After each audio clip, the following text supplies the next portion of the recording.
I'm gonna keep this very simple. Arda Guler's time is now. He's up next. He's up next. If you watch that Barcelona match and you don't see the same thing, then we have questions for you. Because what game did you watch? Listen, I've been one of the biggest advocates for Arda Güler. And I know I'm not the only one. Everyone has been saying it for years. And now it looks like we are on a breakthrough with Arda Güler's career. Because this performance is a star-making performance. He came up from the bench in the second half, which was a shocking decision in my opinion. If you know Ancelotti, usually he will play Brahim Diaz instead of Arda Güler. But due to Arda Güler's performance against Getafe, in which he won man of the match, I think that one swayed Ancelotti to make this decision. And besides Kylian Mbappe and how good he was in the match, I think Arda Güler may have been one of the main things that kept us into this game. Because when he came on, he brought some control, he brought some great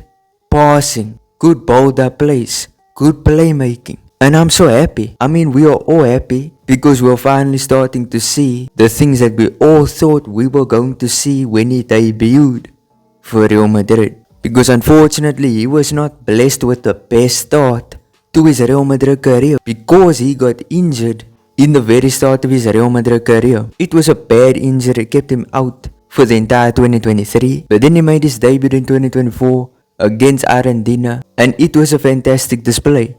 It was fantastic. It was not amazing, but it gave us something to look at and look at this guy and say, he has some talent. But sadly, after that game, we never got to truly see this guy shine and start matches. Like, we would see inconsistent game time. Maybe he starts, maybe he's on the bench for the entire game. It was very inconsistent, but he did have a good period in 2024 when he was scoring non-stop. This was the best period as an Arda Güler fan. And we all thought when he had this fantastic end to the 2023/24 season that his time would come in the 2024/25 season. And during pre-season, he truly impressed. He impressed so much that we all thought he would slide right into the starting 11 before the season even ends. Matter of fact, before the middle of the season even began. But then unfortunately, he got dropped again. And then to top it all off, whenever he did get minutes, he didn't truly impress. It was very underwhelming. And I'm saying this even as an Arda Güler fan. I made a few videos back in the time when he was playing so badly. And I said he's kind of underwhelming. Maybe he doesn't deserve to start for Real Madrid. And maybe I was right. Maybe not. But now, out of the blue, he just starts to play good again. And it all started with that Getafe match. And now we are in the position we're in where he's performing against Barcelona. Performing against players on such high calibers. Because usually, people would say he's a youngster. He should play against the small teams. The Mallorcas, the Valencias, the small teams. Matter of fact, he doesn't even play that matches. But people always say he should play in the smaller games. He doesn't belong with the big fish. Or I saw him play against Barca. This guy belongs with the big fish. He was playing so well. And I said earlier, the guy's passing, creativity, he should be a main starter. And I don't care who you bench.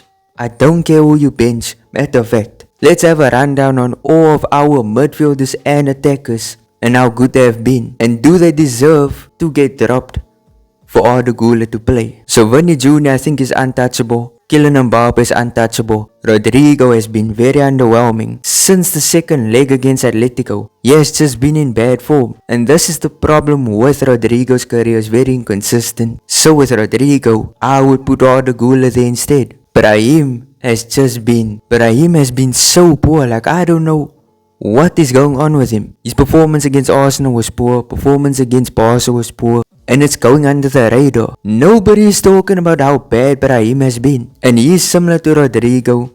They have their moments when they're great, but then the inconsistency is so crazy that they just fall off the face of the planet. And then somehow they get back up and everyone props them, say that they're underrated, they should play more. And I would disagree.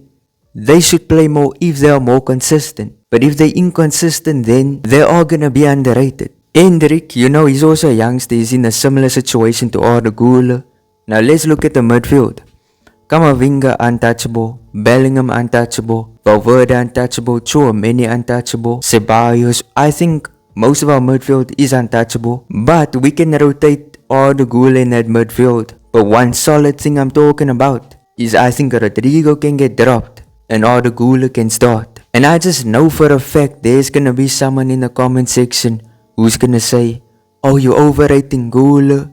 What are you talking about? Do you watch the matches?" Yes, I watch the matches. No, I'm not overrating this player. Yes, he's a youngster. He hasn't proven anything special, but he has shown that he has potential to do some special things. He's good for Turkey. We can go on and talk about how amazing he is for Turkey. We can go on to say he should be treated that same way at Madrid. It doesn't work like that. You can perform for your national team. That doesn't mean you're gonna just slide into Real Madrid. They're gonna build the team around you. It doesn't work like that. And therefore, let's not talk about how he plays for Turkey. But this game was that special game. It was that star-making game. We can go to many previous players and what was a star-making game for them. And there is in fact many. We can go to Brahim Diaz. His performance against Villarreal. That one, to me, was a star-making performance. We can go to Vinny Jr. I think this might be a crazy take.